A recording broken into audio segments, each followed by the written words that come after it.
Bonjour à tous bien-aimés, bienvenue sur VTV pour l'émission Expérience surnaturelle. Il y a de cela quelques semaines, on a parlé de l'échange divin. On a vu comment Jésus-Christ avait porté toutes nos malédictions, toutes nos maladies, toutes nos afflictions à la croix de Golgotha, et que pour beaucoup, ils ne pouvaient pas posséder toutes ces choses que Jésus-Christ nous a acquises à la croix, simplement à cause soit de l'ignorance, soit à cause de l'incrédulité. J'avais promis qu'on allait confesser toutes ces choses qui nous reviennent de droit, toutes ces promesses de Dieu, toutes ces choses que Jésus nous a données, j'avais promis qu'on allait les confesser, simplement parce que la parole de Dieu déclare que la foi naît de ce qu'on entend, et ce qu'on entend vient de la parole de Dieu. Parce que pour beaucoup de personnes qui sont dans l'échec, qui n'arrivent pas à avancer dans leur vie spirituelle, le blocage se situe au niveau de leur foi. Or, sans la foi, malheureusement, personne ne peut être agréable à Dieu. Donc, on va proclamer la parole de Dieu dans les jours qui viennent pour qu'elle puisse se faire à nous. Parce que le fait de proclamer et d'entendre cette parole va nous donner cette foi qui nous manque et qui nous empêche d'entrer dans les bénédictions de Dieu. Ça va nous remplir le cœur de foi, ça va nous donner plus de courage, ça va nous permettre de plus nous familiariser avec la parole de Dieu, mais surtout de nous approprier de cette parole de Dieu, de la rendre manifeste dans nos vies. Alors donc, bien aimé, tu dois savoir qu'il y a une puissance créatrice dans les paroles que nous prononçons. La Bible dit que Dieu a tout fait à partir de la parole, et elle dit également que la foi vient de ce qu'on entend, qu'à force d'entendre une chose et de se répéter la chose, on finit par la vivre. Alors, en ce qui me concerne particulièrement, parlons des confessions. Entre 2003 et 2008, j'ai été affligée par une circonstance qui m'a presque traumatisée à l'époque, qui m'a volé ma paix et qui m'a plongée dans une affliction vraiment terrible. Et j'avais fait toutes sortes de prières sans succès, mais quand j'ai commencé à proclamer la parole de Dieu, appropriée à la circonstance que je vivais, les choses ont commencé à changer jusqu'à ma délivrance. Et particulièrement, pendant que je confessais, le Saint-Esprit m'avait donné un verset en particulier, qui est Ésaïe 53:5, le châtiment qui te donne la paix est tombé sur Jésus. Et c'est un verset qui m'a beaucoup marqué, que j'ai beaucoup proclamé, que j'ai embrassé, que j'ai avalé, et qui finalement est devenu manifeste dans ma vie. Parce que la situation que je traversais était une situation qui s'attaquait à ma paix. Je n'avais plus la paix en fait. Vous savez, il y a des circonstances, il y a des personnes, quand elles rentrent dans votre vie, vous perdez votre paix. Et c'est des situations vraiment très difficiles à vivre. Donc aujourd'hui, on va commencer par proclamer en ce qui concerne la paix. Parce que la paix, c'est quelque chose d'essentiel. Quand tu n'as pas la paix, tu ne peux rien faire d'autre. Je bénis le nom du Seigneur pour ces moments difficiles que j'ai traversés. Parce que quand le Seigneur nous fait passer par des moments difficiles, souvent, c'est pour que nous puissions tirer des enseignements. Parce que si je n'étais pas passée par ce moment difficile, je n'allais pas avoir l'assurance, la conviction de ce qu'il y a de la puissance dans la parole de Dieu. Avant de confesser une parole, tu dois recevoir la révélation de cette parole. Tu dois te l'approprier et tu dois la proclamer pour qu'elle devienne manifeste autant de fois que c'est nécessaire. Donc, je vais vous mettre un lien en dessous de cette vidéo qui va mener à l'article de mon blog qui contient tous ces versets, afin que vous puissiez commencer par vous en approprier et ensuite les confesser. Donc, on va commencer les proclamations. Donc pour toi qui es coincé derrière une forteresse ou une montagne que tu as du mal à déplacer, je t'invite vraiment à être particulièrement attentif à cette session et à toutes celles qui vont suivre. Donc on va commencer par appeler à l'existence la paix que Dieu nous a d'ores et déjà donnée. La paix, nous l'avons déjà. Hein. Dieu nous a donné sa paix. En général, alors toutes les choses qu'on va confesser, c'est pas que nous ne les avons pas, nous les avons, mais elles ne sont simplement pas encore manifestes. Nous ne les voyons pas, mais elles sont là en fait. On va les appeler à la manifestation. Donc la proclamation que nous allons faire va donner la foi nécessaire au déclenchement de notre miracle. Donc on va commencer par appeler notre Père à l'existence. Je vais citer les versets à haute voix et on va se les approprier. Et je te prie de te connecter avec moi en esprit pour pouvoir bénéficier de la puissance des proclamations qui vont suivre. Donc on va commencer la proclamation des versets. Seigneur, je te loue, je te bénis parce que selon ce que tu déclares dans ta parole de vie et de vérité, tu es près de tous ceux qui t'invoquent et de tous ceux qui t'invoquent avec sincérité.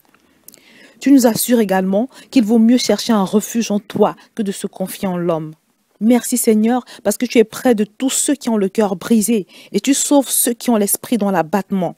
Merci Seigneur parce que je suis ferme dans mes sentiments. Alors tu m'assures la paix parce que je me confie en toi. Alors je déclare que tu es ma force et mon bouclier. En toi mon cœur se confie et qu'en ce jour je serai secouru.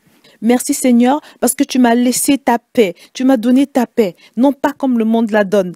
Alors malgré les circonstances, je déclare que mon cœur ne se trouble point. Il ne s'effraie point non plus. Merci Seigneur pour ton ange qui campe autour de moi et qui, parce que je te crains, m'arrache au danger.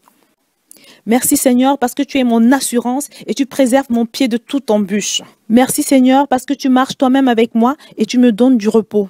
Merci Seigneur parce que toute chose coopère à mon bien et au bien de ceux qui t'aiment et parce que je suis appelé saint selon ton décret.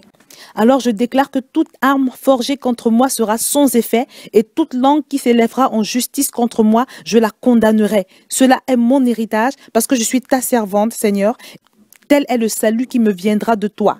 Je déclare que je suis dans la paix parce que Seigneur, tu me gardes de tout mal, tu gardes mon âme, tu gardes mon départ et mon arrivée dès maintenant et à jamais. Je ne redoute ni une terreur soudaine, ni une attaque de la part des méchants parce que l'Éternel est mon assurance et il préserve mon pied de toute embûche. Je me fortifie dans le Seigneur et par sa force toute puissante. Je déclare que je suis ferme et courageuse. Je ne crains point et je ne m'épouvante point car en quelque lieu que j'aille, le Seigneur mon Dieu est avec moi. Merci Seigneur parce que tu es fidèle et tu ne permettras pas que je sois tentée au-delà de mes forces, mais avec la tentation, tu me donneras le moyen d'en sortir afin que je puisse aussi la supporter. Alors je ne m'inquiète de rien, mais en toute chose je fais connaître mes besoins à Dieu par des prières et des supplications avec des actions de grâce. Et la paix de Dieu, qui surpasse toute intelligence, garde mon cœur et mes pensées en Jésus-Christ.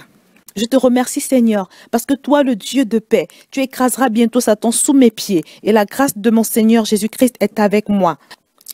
Alors désormais, je me couche et je m'endors en paix, car toi seul, ô Éternel, tu me donnes la sécurité dans ma demeure. Étant justifié par la foi, je déclare que j'ai la paix avec Dieu par notre Seigneur Jésus-Christ.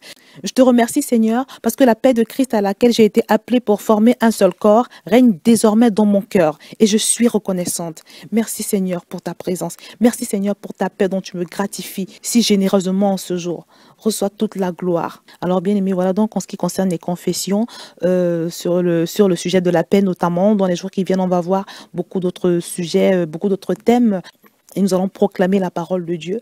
Et toutes ces choses qui nous manquent vont devenir manifestes dans nos vies. Donc, comme je l'ai dit au début, méditez sur ces versets avant de les confesser. Je vous ai mis le lien en dessous de la vidéo des confessions à faire pour toute personne qui est troublée dans son cœur à cause d'une quelconque situation par laquelle elle passe. Des confessions à faire et à refaire autant de fois que c'est nécessaire. Et je te promets, au nom puissant du Seigneur Jésus, à un moment donné, peu importe ce que tu vis, ce que tu traverses en ce moment, Dieu sentira la paix de Dieu remplir ton cœur. Alors moi, personnellement, rien que le fait de les avoir lus avant de faire cette vidéo, j'ai ressenti quelque chose à l'intérieur de moi. Donc je te promets qu'il y a vraiment une puissance dans ces paroles quand tu les reçois vraiment avec un cœur simple, avec un cœur qui a faim, avec un cœur qui a soif.